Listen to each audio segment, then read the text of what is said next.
It was supposed to be an ordinary Friday evening at the Riverstone Grill. Warm lights, low conversation, the soft clink of cutlery. The dining room hummed with small celebrations. A birthday table laughed over shared dessert. A couple toasted a new job. A business lunch negotiated a tentative deal. The staff moved like a well-rehearsed machine. Kitchen to pass, pass to table, smiles in between. Maya Ortiz had worked the floor here for 4 years. At 29, she carried herself with a steady, careful calm that came from years of balancing impossible shifts with the life waiting for her after the last table closed. Her 8-year-old son, Jonah, a cramped apartment 2 bus rides away, overdue tuition for night classes she took whenever she could scrape the money together. Maya's uniform had stories in its stitching, a faint bleach spot near the hem from a soda spill, a patched cuff, a name tag slightly crooked from the 1,000th fastened lapel. She knew the regulars by voice, and the newbies by the nervous fidget with their menus. She was the kind of person who remembered names and allergies and anniversaries. She was the kind of person who held a room together while never occupying more than her corner. Everything changed in a breath. On table 7 sat a man in an expensive navy suit, hair combed so precisely he might have stepped out of a business magazine. He had arrived earlier with the sort of presence that makes people glance twice. A confident step, an accent, an expensive watch. His companions laughed at one of his stories about venture deals and city real estate, his fork tracing polite arcs through his meal. When Maya passed table 7 on her way to the next station, a child darted between tables chasing a napkin in the air. Maya's tray shifted as she sidestepped, just a hair's breadth of miscalculation. The rim of a half-full wine glass rocked.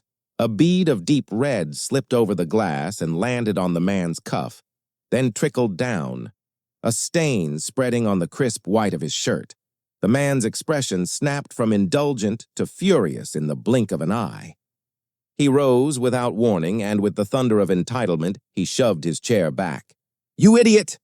he thundered, voice bouncing off the chandelier. Conversations halted. Glasses hovered. The whole restaurant inhaled and froze. Maya's smile faltered. "I'm so sorry, sir," she said, voice small and measured, the only armor she had learned to wear in moments like this. The man advanced. "That jacket costs more than you'll earn in a year," he barked. He raised his hand. Instead of an apology or a calm word, he used his shoe.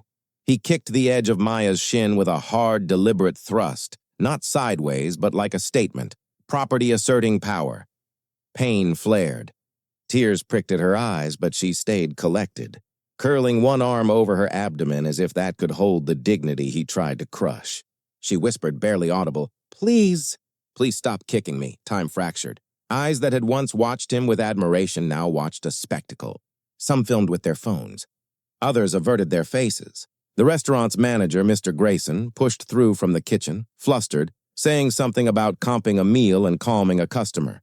His face, however, betrayed a calculation. The man at table 7 paid well and brought other clients.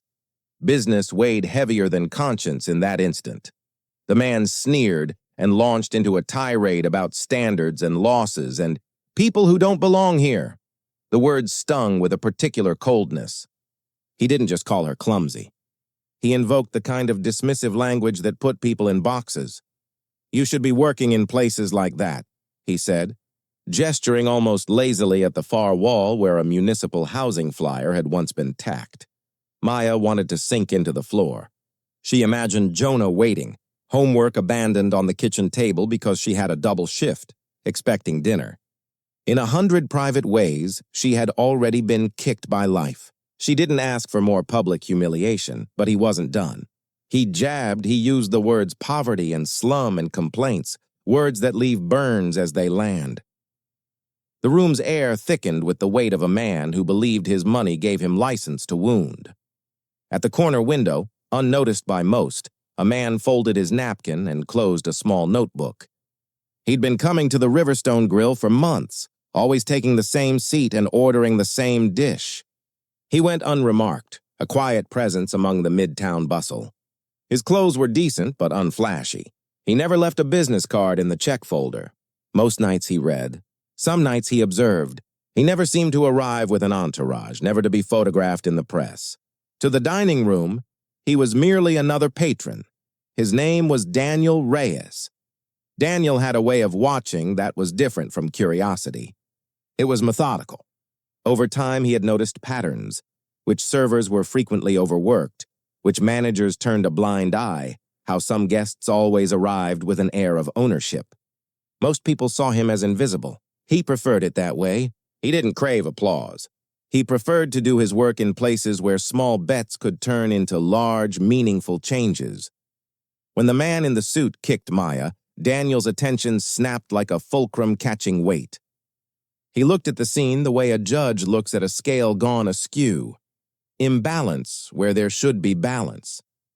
He watched the manager perform the scripts of placation, watched the diners shuffle and avoid. He saw a pattern that made his jaw tighten. Not just a single cruelty, but a breeding ground of complacency. He stood up, not theatrically, not for effect. He rose because some things demand motion. He walked with a purposeful slowness through the rows of tables, his movement unremarkable in itself, but urgent in consequence. Phones tracked him briefly, the camera of human curiosity snapping like a shutter. He stood between the man in the suit and the trembling figure at the bar. "Excuse me," Daniel said, his voice even, but the word cut the buzzing silence like a clean blade. It demanded attention without demanding spectacle. The man turned, venom coiled. "And you are?" "Daniel Reyes," he said. "You've made a mistake!"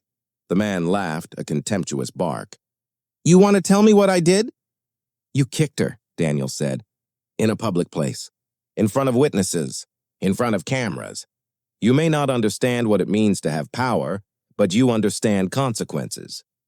That remark made people whisper. It had the soft authority of someone who could back it. "Who the hell do you think you are?" The man snarled. He was used to being the one who issued commands.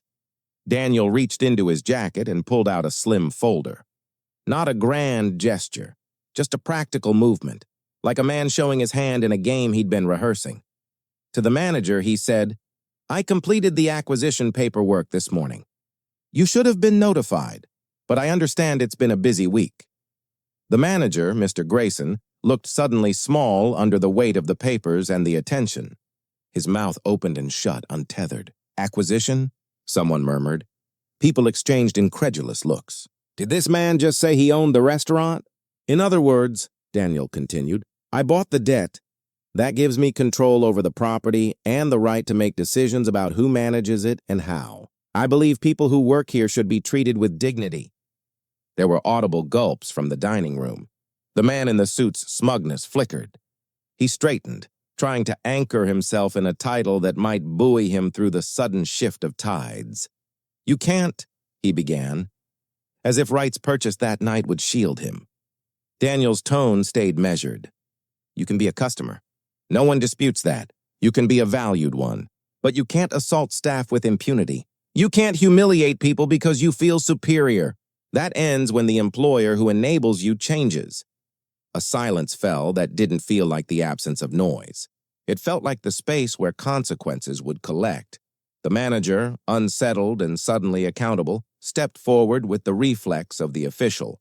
"Sir, if you have proof—" "We have witnesses," Daniel said. "We have cameras. Mr. Grayson, please show the staff the incident footage." He nodded toward the small security monitor above the bar. For the first time all night, footage looped on the screen. The moment the tray tipped, the slip of wine, the man's face exploding into fury, the shove, the kick. The images were clinical, ordinary, damning. Phones in pockets were now not just recording. They were whispering the sequence out into the world. Someone in a corner sent a clip to a friend.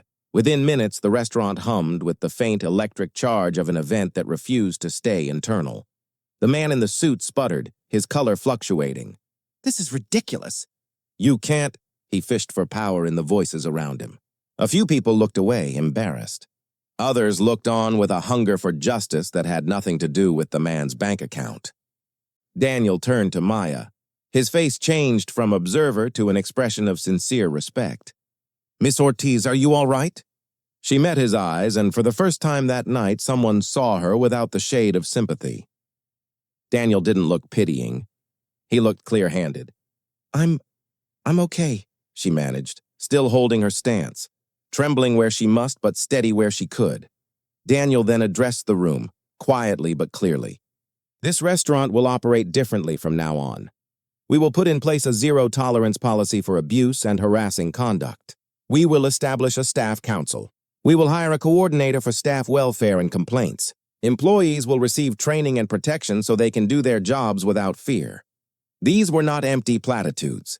The way he said them had the cadence of someone who had already spoken them to his legal team and to honors in boardrooms where words carry legal consequences. Maya swallowed. The taste of exhaustion and something like hope mixed bitter and sweet. She had heard promises before, usually made to shield a manager's bottom line. But Daniel's manner suggested follow-through. He wasn't playing a scene. He was moving a ledger. And what about this gentleman? The manager asked, voice thin. What if he refuses to leave? Then the man from table 7, his face reddened with the collision of entitlement and sudden accountability, stammered, You can't. My company. My father. He attempted the old playbook of influence. Daniel's eyes didn't flash in the way a man who needs applause might. You can stay, he said. You can also apologize for what you did, and we will document that apology. If you choose otherwise, we will pursue it with the employment board and, if necessary, legal action. This is not a negotiation about dignity. It's a basic expectation. There was a strain in the room as if people were listening to the legal future being written out loud. The man in the suit swallowed and, in a last theatrical wheeze of pride, stood and left amid a rain of pointed, ashamed glances. After the door shut, after the hum of conversation resumed at a lesser pitch, there was a new stillness, the feeling of a place that had been turned and set right. Daniel turned to Maya again. If you'd like, he said, start taking notes tonight. Write down what happened, the exact words. We'll get you a statement if you prefer, and I'll make sure you have someone to sit with until you feel safe. She nodded, the motion small and huge all at once. She had known her public humiliation was not simply an isolated cruelty. It was often symptomatic of systems that normalized it. To have someone put a finger on the structural element felt like someone handing her a map in a dark city. Why are you doing this? She asked, honest. The question was not about the moment. It was about what kind of person would take the trouble of buying a restaurant to change the dynamics inside it. Daniel didn't give a self-serving answer. He offered a quiet truth. Some things get fixed by policy. Some things get fixed by people who will not let them stand. This place has had more potential than its leadership allowed.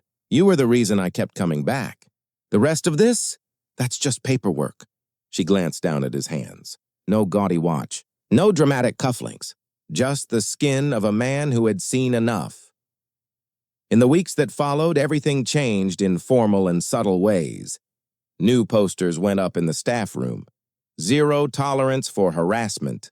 Printed in clear, large letters and signed by Daniel's company legal counsel. A confidential reporting line was installed that put complaints directly in the inbox of an external investigator rather than the restaurant manager. Training sessions were scheduled with outside labor rights advocates. The staff council that Daniel insisted on included elected staff members, not people appointed by management. Maya's life took a decisive, practical turn.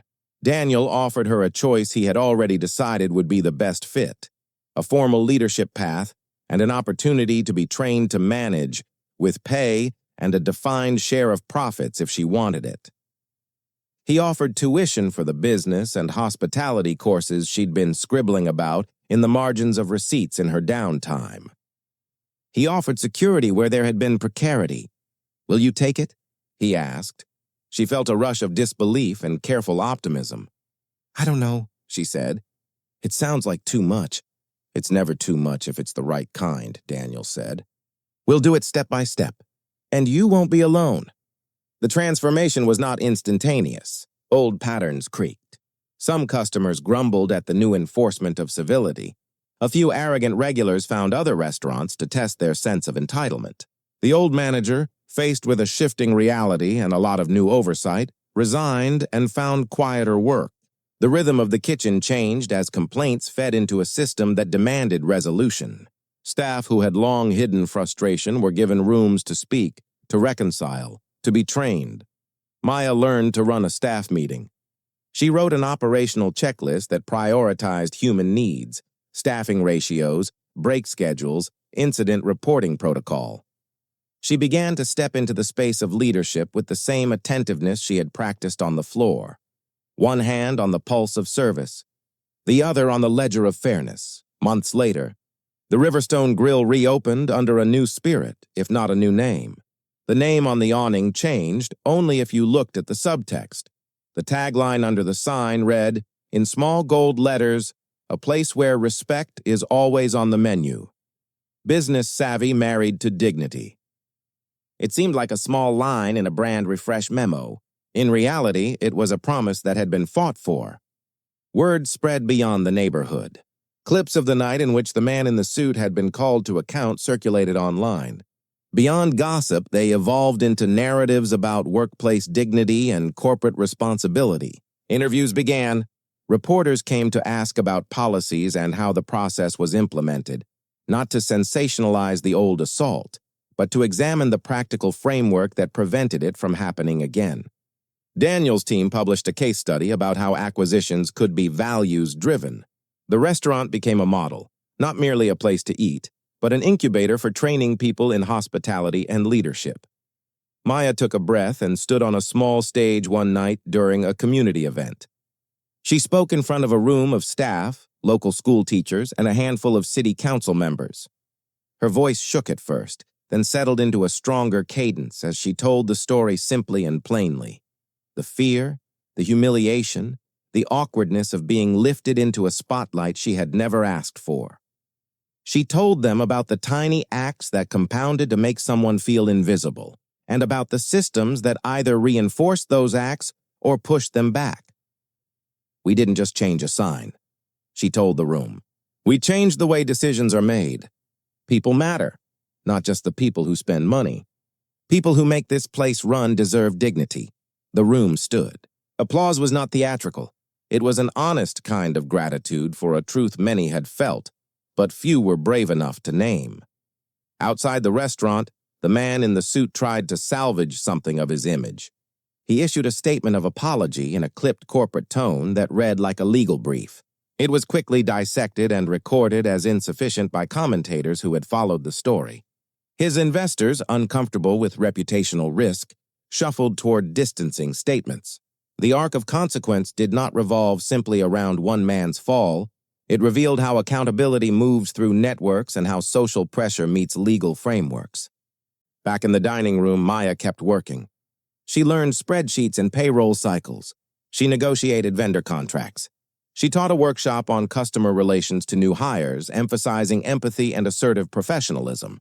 She taught how to call for help when needed, and how to document incidents so they could be addressed without fear of retaliation. Her son, Jonah, who had once sat at the back of the room doing multiplication worksheets while she worked the lunch rush, began to come with her now to staff appreciation days. He learned how to plate a salad and how to speak directly and kindly to adults. He watched his mother take up space and learned that dignity can also be taught at home. In the months that followed, the policy changes spread outward. Other restaurants and independent businesses asked for copies of the framework that had been implemented at Riverstone. A coalition of local hospitality entrepreneurs formed and later presented a proposal at a city hearing on worker protections. The conversation moved from a single viral clip to sustainable standards. Maya's life, too, reconfigured into a different orbit. She accepted training sponsorships and finished a hospitality management certificate she had once thought impossible. She took small speaking engagements, always bringing the conversation back to practical steps, naming problems, documenting them, building structures that contractually protect workers. She started a scholarship fund with a portion of the restaurant's community proceeds to support single parents wanting to study hospitality. Daniel did not stay in front of cameras. He continued to buy small companies quietly, often with a clause. The businesses had to adopt worker-forward governance when they joined his group. He preferred results to applause. When asked about his actions in one profile, he said, "You can sit and watch how a place burns, or you can buy the fire extinguisher and learn how to use it." When people asked Maya years later if she had ever wanted revenge, if there was a small satisfaction in seeing the man in the suit taken down a peg, she would say no. Her answer was not piety. It was a practical observation that the energy spent imagining retribution yields little. The energy spent building yields institutions. If anything, she would tell a crowd in a small auditorium years later.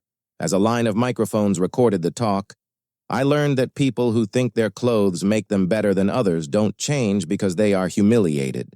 They change because the system around them becomes intolerant of their behavior. That's the work." Her voice would catch at the edges, as if memory is stitched through the throat. She would look over at the small table set for her son and wave, and in the back Daniel would sit in the dark, clapping once and turning back to the room as if the applause belonged to no single person. The Riverstone Grill didn't become a utopia. Human beings are complicated and sometimes selfish.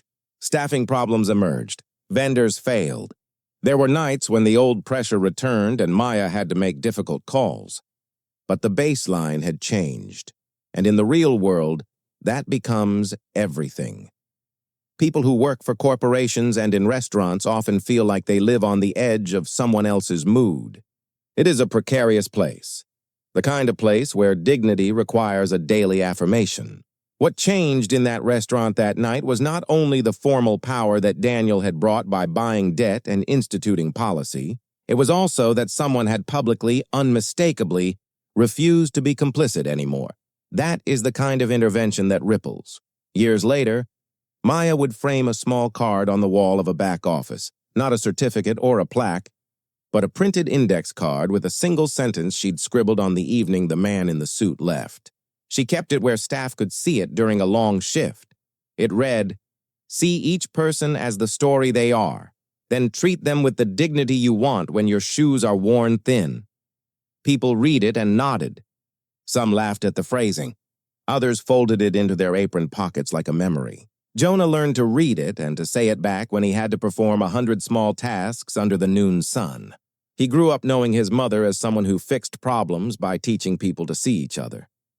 The man in the suit faded from headlines, quietly replaced by new scandals and new personalities. His name no longer opened doors the way it once had. The more interesting stories were those of the people who stayed and rebuilt.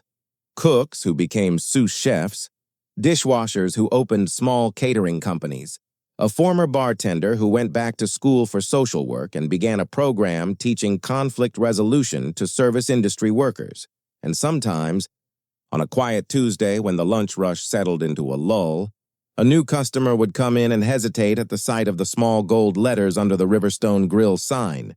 They would ask, sometimes incredulous, sometimes admiring, "Did that really happen here?" A server would smile and nod.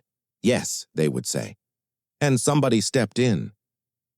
Maya would look up from the till and watch the dining room with the same eyes that had steadied trays for years. She would remember the shame and the sudden strange kindness that had arrived in the shape of a man who preferred to sit quietly and watch. She would remember the small, important work, documenting, recounting, building protocols and taking the hard, often mundane steps that prevent harm. If this story lands with you, if it reminds you to notice the people who make your life easier in 100 little ways, then you've understood part of what she learned, that dignity is practical, that accountability is merciful, and that the quiet ones who act often do the most to change the world.